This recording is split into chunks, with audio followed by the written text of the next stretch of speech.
Who would have thought that a simple Instagram message would lead me here? I never imagined that the online knitting community could bring me real friendships, let alone take me across the sea to visit one. But here I am, on my way to Denmark, and I couldn't be happier. It's so easy to focus just on the downsides of social media, all the doom scrolling, the unrealistic expectations, the pressure of always being and doing more. But there's this another side to it too. The way it brings people together, the way it allows us to find like-minded souls, to share pieces of our lives, and to create something meaningful.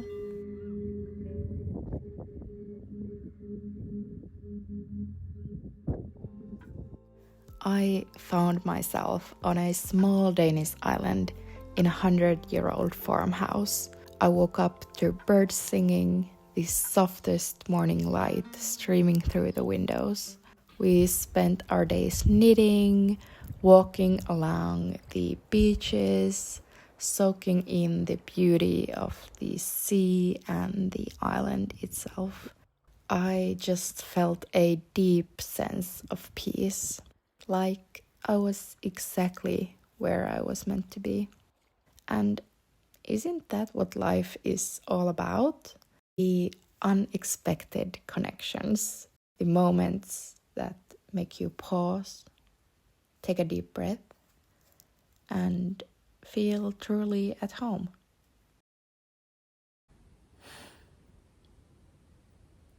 What a trip! I just got home yesterday and I wanted to sit here for a while and reflect on the little trip I had to Denmark to visit Callie, Viveli Strik, and her family. And I am just beyond grateful and excited that I got to make this trip and see a knitting friend in real life that I met through the knitting community online, which feels crazy to me and so special. And of course I want to show you the knitting I got done during the trip. So that's super exciting. So let's just start with that. No, let's start with this sweater I wore the day I left, because it was this one. Dun, da, da, da. This is the Vestvågøy sweater by Callie, and the pattern is now live. I tested this for her, and it is this beautiful sweater with this stunning stitch pattern with like pearl rows and then these slipped stitches, and it reminds me of like a fisherman net or fishing net.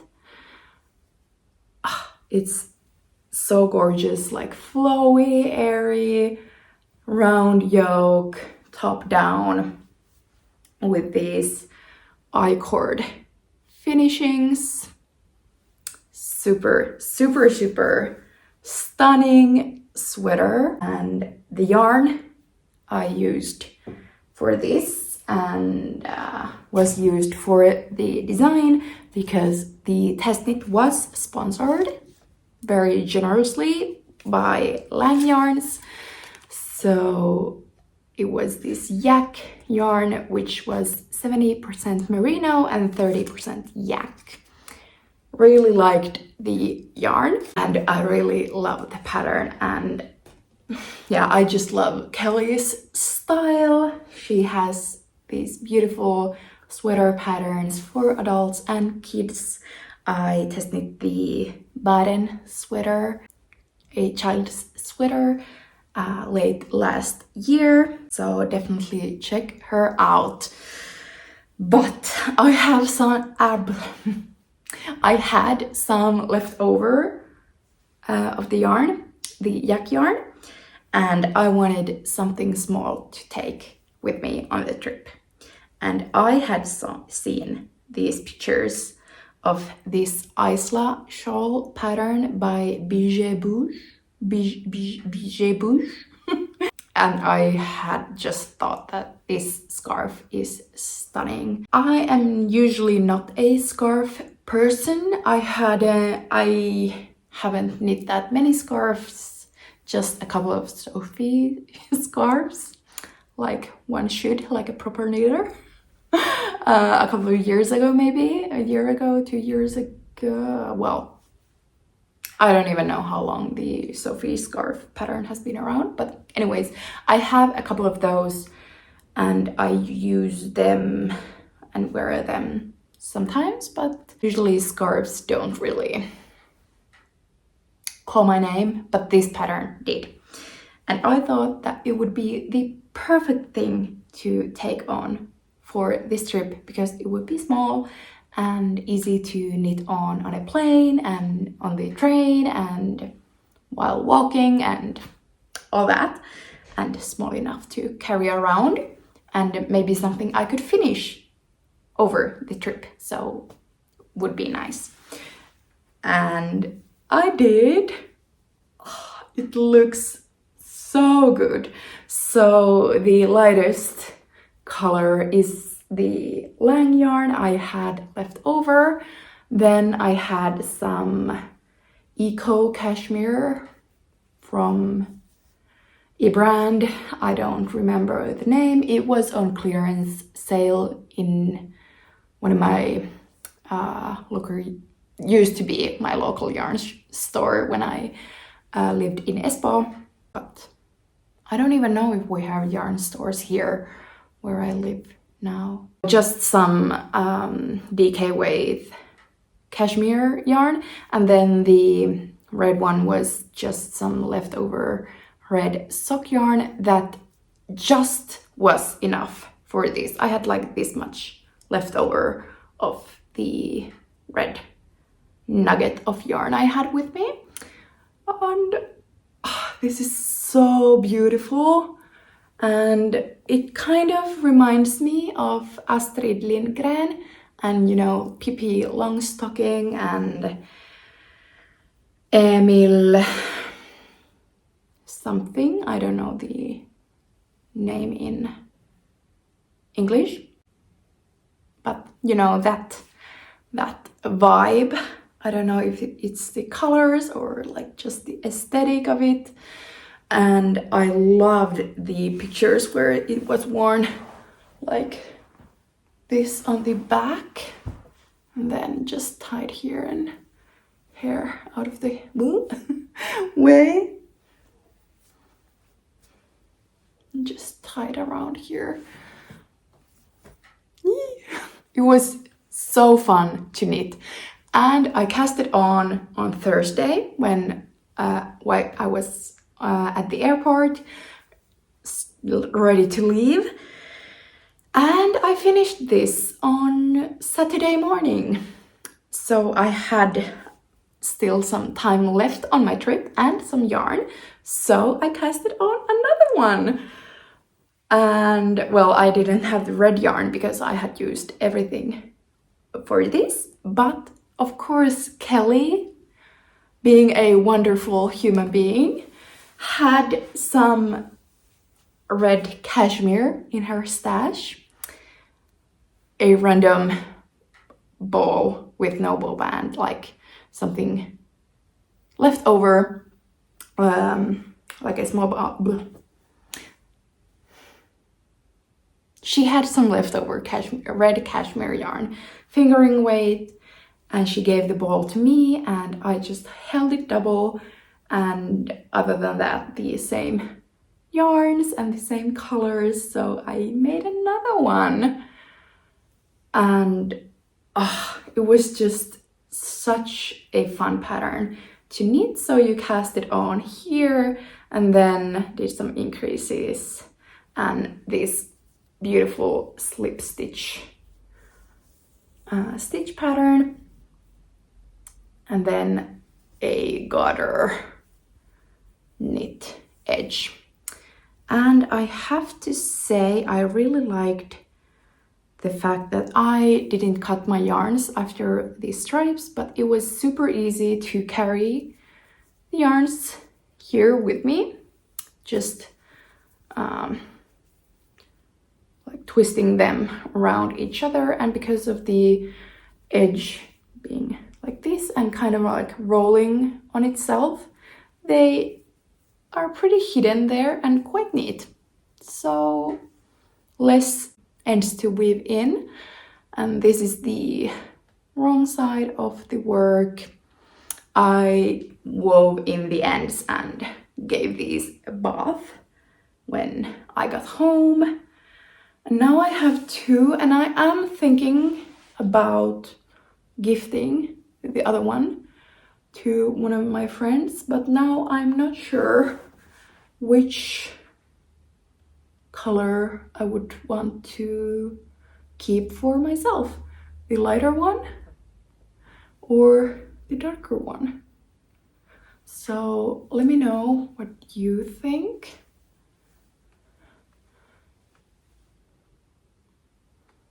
Maybe it could be nice like having this lighter one with my dark hair, and the friend I am planning on giving the other two, she's blonde, so maybe the darker one would suit her nicely.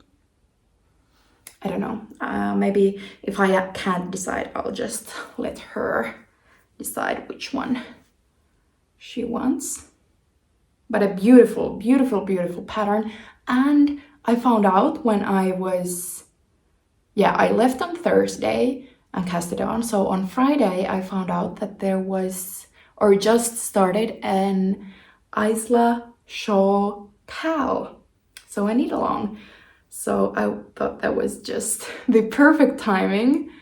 And I don't know how long the knit along is running for, but yeah, I could definitely recommend this pattern. It was a quick, fun knit. I think the pattern was maybe for fingering with yarn, but with a scarf like this, Isla Shawl, the gauge doesn't really matter.